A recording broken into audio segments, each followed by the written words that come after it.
Pozdravljeni v IQ&A 2.0. Danes bom govoril o stanju nezmožnosti globokega vdiha, ki pesti ali pa prizadene veliko več ljudi, kot si to mislimo. Sicer ga večinoma niti ne opazimo, zaradi tega, ker se na njega navadimo že zelo zgodaj, običajno že v mladosti ali pa v otroštvu. Ampak kljub temu zelo negativno vpliva na vse sfere življenja, tako na ravni delovanja telesa, kot na ravni komunikacije z drugimi ljudmi, kot na ravni učinkovitosti gibanja, kot na ravni spanja, odnosov in vseh ostalih področij, ki sestavljajo naše vsakdanje življenje. In eden od najpogostejših razlogov, zakaj pride do nezmožnosti globokega vdiha, je razvoj čustvenega oklepa. Oseba začne razvijati ali pa ustvarjati, graditi ta oklep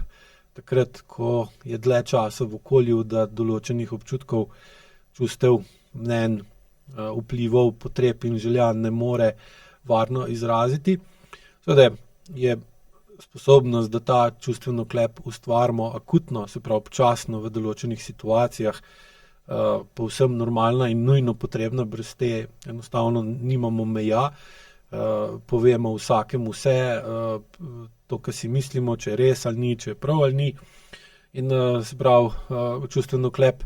v tem kontekstu jemljemo kot možnost samoregulacije vpliva na okolje, kaj bomo naredili, kaj ne bomo naredili, kaj bomo rekli, kaj ne bomo rekli. In v takem primeru, seveda, če se znajdete v situaciji, ko bi najraje kričali zaradi kdo ve česa, pa razumete, da tako vedenje bi bilo neprimerno in bi vam lahko povzročalo še več škode ali pa več škode kot koristi, takrat pride do tega, da se vam aktivira ta čustveni oklep, ki se ustvari z mišicami, ki stisnejo trebuh, zaklenejo prsni koš, skrajšajo izdih, ravno zato, da ne morete več povedati. Ampak seveda se ta oklep potem ne skrajša izdih sam od sebe, ampak skrajša izdih predvsem tako, da onemogoči globok vdih. Ker če si predstavljate, da hočete močno zakričati, ali pa recimo upihniti svečke na rojstnodnevni torti, kaj je prva stvar, ki jo morate narediti? Morate narediti čim bolj globok vdih, ker globok vdih, večjo imate možnost močnega izdiha. In če recimo ste v okolju, kjer določenih občutkov ne morete varno izraziti, je takrat varno, da ustvarite ta čustveni oklep, onemogočite oziroma skrajšate izdih, tako da onemogočite vdih. In takrat ne bo noben rekel, z mano je pa nekaj narobe, ker ne morem globoko vdihniti v taki situaciji, ampak bi vsak rekel, da bi bilo z vami nekaj narobe, če tega ne bi bili sposobni narediti, ker bi se pa lahko vedeli histerično, nevrotično, panično ali pa preveč agresivno in bi s tem v bistvu sami sebe spravili v težavo. Ker v takem stanju vam čustveni oklep pomaga ohraniti videz miru, kontrole, prilagojenosti, ki je del odraslega vedenja. Težava pa nastane, če imate ta čustveni oklep pa razvit v kronični obliki, ker takrat postane pa zdravju škodljiv. Tako kot je v akutni obliki vašem zdravju pa zdravju tistih okrog vas tak čustveni oklep koristen, potem v kronični obliki postane pa škodljiv. In če to zaščito, zaradi tega, ker ste prepogosto v okolju, kjer svojih občutkov ne morete varno izraziti, če ta čustveni oklep pol imate aktiviran vedno pogosteje in opazite skozi prakso, da vam je življenje lažje, če zadržite svoje občutke, če zadržite svoje čustva z uporabo čustvenega oklepa, ta zaščita s časoma postane stalna in deluje tudi takrat, ko je ni potrebno, ko bi lahko sproščeno globoko zadihali, pa ker ni nobenega razloga, zakaj ne, ko bi radi veselo zavriskali zaradi tega, ker se vam je nekaj lepega zgodilo, ko bi radi zapeli v določenem okolju, v določeni situaciji, ker se pač tako počutite, ali pa ko je treba močno pihniti ali pa močno zakričati, zaradi tega, da pač karkoli uredite. Takrat pa vam seveda potem ta čustveni oklep v kronični obliki postane problematičen. Sploh, če ste zaradi interakcije z okoljem v preteklosti dojeli, da čustveni oklep v vašem telesu ali pa ki ga ustvari vaše telo, vam da občutek varnosti, ker se počutite bolj sigurno, ker vidite, da vas okolica bolj sprejema ali pa vam omogoča ali pa vas pusti blizu, če znate pretirano dobro kontrolirati izražanje čustev, oziroma da ste zaradi tega čustvenega oklepa lahko dvolični, da ste lahko zaradi tega čustvenega oklepa preračunljivi, da znate skrivati prave občutke, da ste lahko tudi hinavski in podobno, ali pa pretirano sočutni, pretirano prijazni do nekoga, čeprav bi bilo verjetno tudi za njega dolgoročno bolje, če bi pogledal v resnici v oči, pa mu vi tega s svojim čustvenim oklepom ne omogočate, oziroma omogočate, da se s tem ne sooča. Recimo mati se loči od vašega očeta in je zaradi tega žalostna, razočarana, zaskrbljena. Vi pa čutite v sebi, da je tudi ona za to ločitev recimo soodgovorna, in takrat, ko govori grdo čez očeta ali pač v obratni situaciji, bi hotel ali pa hotela povedati, da to pa ni čisto tako, ali pa narobe gledaš, si krivičen, krivična,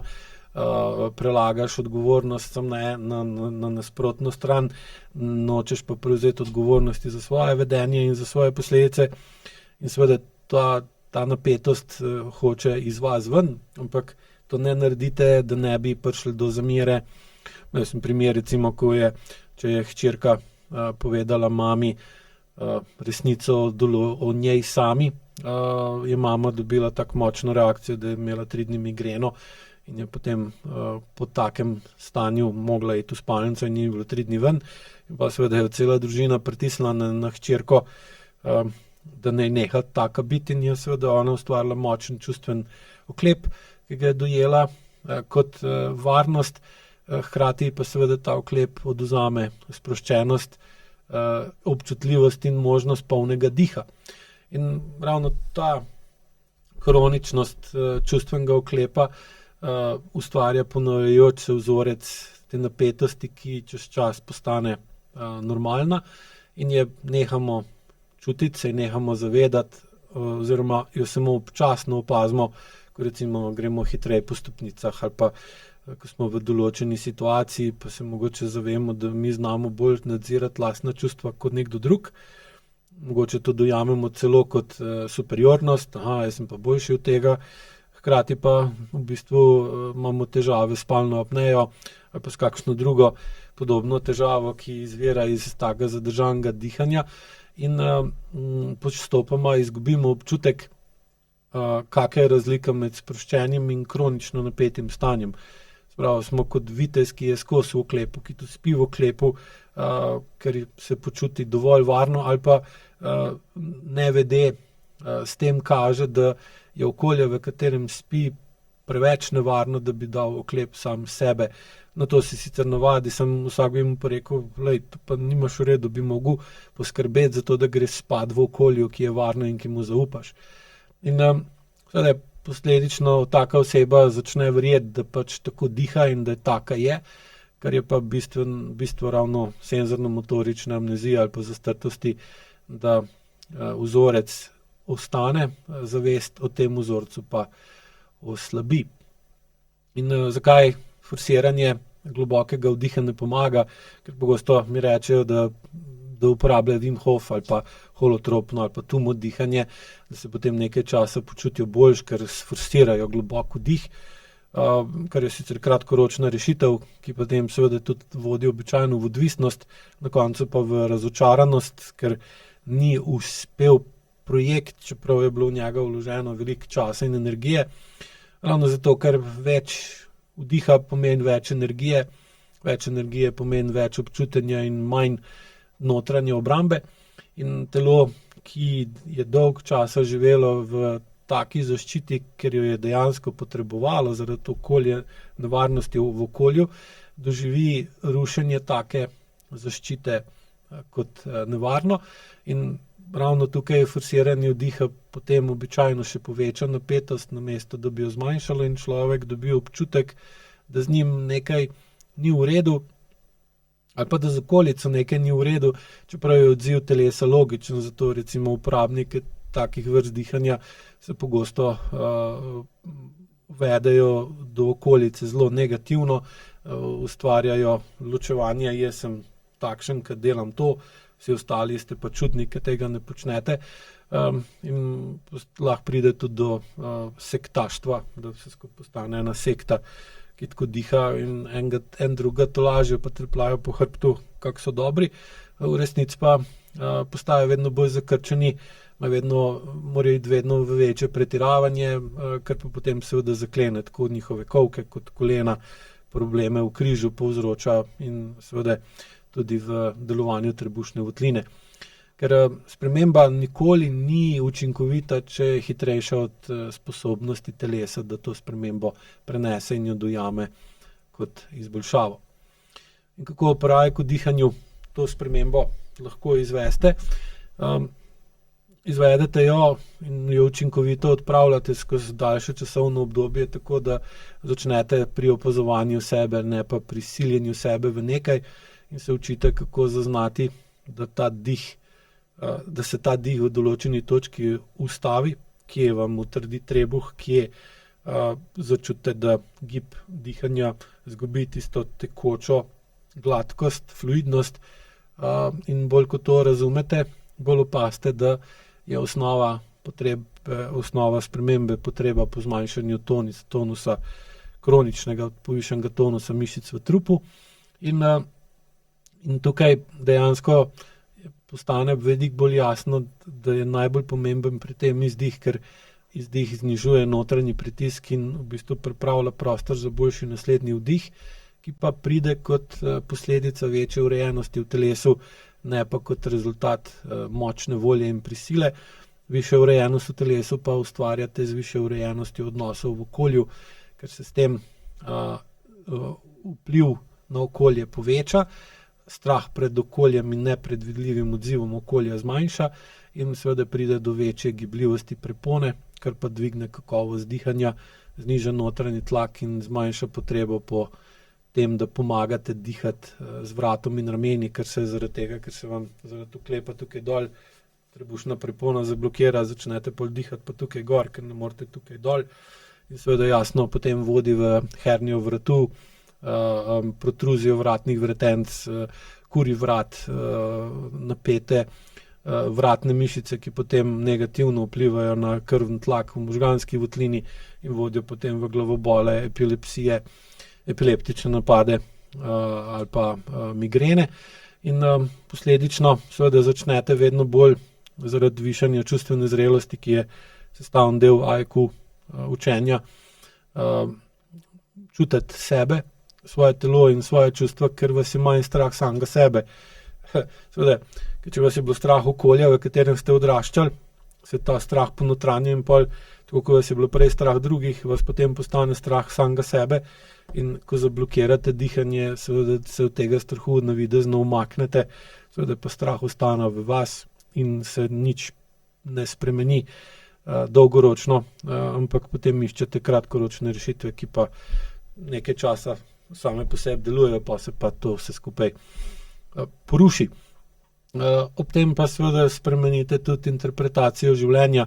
ker zaradi večjega zaupanja vase in bolj sproščenega dihanja začnete imeti manj kronične obrambe, boljši občutek do tega, kako je, kako sem in kaj delam, in dojamete osnovo AIQ pogleda na problem, zakaj ne morem globoko dihati. To je, da globoko dihanje ni samo fiziološka izboljšava, ampak je posledica manjše notranje razcepljenosti, ki jo pri AIQ imenujemo SMZ ali pa SMA. Tako da ne moramo pričakovati, da bomo dihali globoko, če na telesni ravni še vedno delujemo po načinu kronične zaščitenosti. In tukaj potem lahko razumemo, da blokada trebušne prepone postane ali pa je posledica starih načinov samozaščite, ki smo jih lahko tudi podedovali od staršev, še posebej mama, za svojim dihanjem, ko smo v njenem trebuhu, uči, kako naj dihamo mi, in če ona diha na takšen način, seveda je verjetnost, da bomo tudi mi razvili enak pristop, zelo velika. In ključno pa je, da razumete, da se diha ne da popraviti z voljo in egom, ampak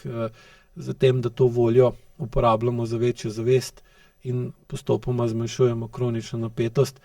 in potem seveda telo začne dihati globje, ker ne potrebuje več toliko oklepa. Globi dih pa pomeni, da si dovolite biti bolj odprti, bolj mehki in bolj v stiku samih sabo, kar pa seveda takoj pomeni, da bolj čutite tudi, kakšni so ljudje okoli vas, in za sabo to potegne razumevanje, zakaj prej niste mogli teh stvari čutiti, ker bi bilo prehudo tako za vas kot za njih, in je bil čustven oklep v kronični obliki najbolj optimalna rešitev za takratno stanje, ki pa zdaj več ni optimalna. Če hočete to učinkovito reševati, vam priporočam AIQ programe smeri dihanja, ker v teh programih v bistvu učim, kako dihanje ni samo fizična funkcija, ampak dejansko pokazatelj tega, kaj se dogaja v vašem telesu, v vaših čustvih in v vaših odnosih. In te programi imajo primarno telesno funkcijo, se pravi, da skozi AIQ dihalne vaje in AIQ dihalne protokole, dnevne naloge in večerne orientacije v telo se učite bolj usmerjati svojo zavest in čas, koliko ga pač imate na voljo, v to, kakšno je vaše telo in kako telo funkcionira, in potem vedno bolj iz telesa razumete razlago, ki je del programa, in potem, ko to vse skupaj bolj razumete, začnete vedno bolj dojemati, da je čustvo telesni dogodek, ki spremeni dihanje, mišičen tonus in pritisk v trupu. In seveda za tega na teh programih ne učim, kako dihati, ampak kako pravočasno zaznati, da se nekaj v vas spreminja, zaradi tega, ker se nekaj okoli vas spreminja, in ta sprememba okoli vas, ki je šla v vas, začne spreminjati tudi vaš vdih in izdih. Seveda začutite napetost v trebuhu, da se stisne vrat, prsten koš, čeljust, in vedno prej opazite, da ste s telesom šli v obrambni odziv, ker se poskušate braniti pred napadom iz okolja, ali pa sami poskušate ustaviti sebe, da vi ne napadete okolje, ker bi lahko okolje seveda na tak način od vas razvilo zamero, odbojnost in vas poskušalo izločiti ali pa odstraniti, kar pa za vas potem pomeni seveda veliko težav. In pomembno pri teh programih dihanja je, da tukaj telesne vaje in protokol ne ostane samo pri razlagi, ampak se v bistvu skozi njega učite, kako biti mehkejši, kako imeti daljši izdih, daljši vdih, kako lahko znižate pritisk v trupu, pa ne pobegnete od občutkov, ki jih spreminjanje tlaka v trupu in sproščanje mišic povzroči, kako ustvarite prostor med držljajem in odzivom, ter kako v bistvu postopoma iz avtomatike prehajate v bolj zrelo izbiro in se vedete vedno bolj zavestno odraslo, in posledično imate seveda vedno boljšo regulacijo stresa in čustev in dobite več stika s sabo, več notranje stabilnosti, več vpliva na svoje stanje, ter tudi seveda vedno boljšo uporabo čustev, ki jih v programih razlagam in jih tudi v bistvu vadite, kot kako jih izražati in kako se odzovete na določeno čustvo. Najpogosteje učim o jezi, ki je dejansko signal da je neka meja bila prestopljena in da vi in vaše telo potrebujete bolj jasno usmeritev, kako tistemu, kar vas jezi, postaviti mejo ali pa na njega vplivati, da ne bo prišlo do tega, da se stvari poslabšajo. In neučinkovita uporaba jeze je zelo pogost razlog za nezmožnost globokega vdiha. Čustvo, ki še recimo močno vpliva na to, kako globoko lahko vdihnete, je žalost, ki je v bistvu signal potrebe po stiku, podpori. Potem seveda strah, ki je potreba po opori ali varnosti, ki se takoj pokaže tudi v dihanju in tonusu mišic. Pogosto s takim načinom dihanja lahko povežem tudi čustvo sramu, ki je obravnavano v programu kot pasivna drža z manj močnim glasom,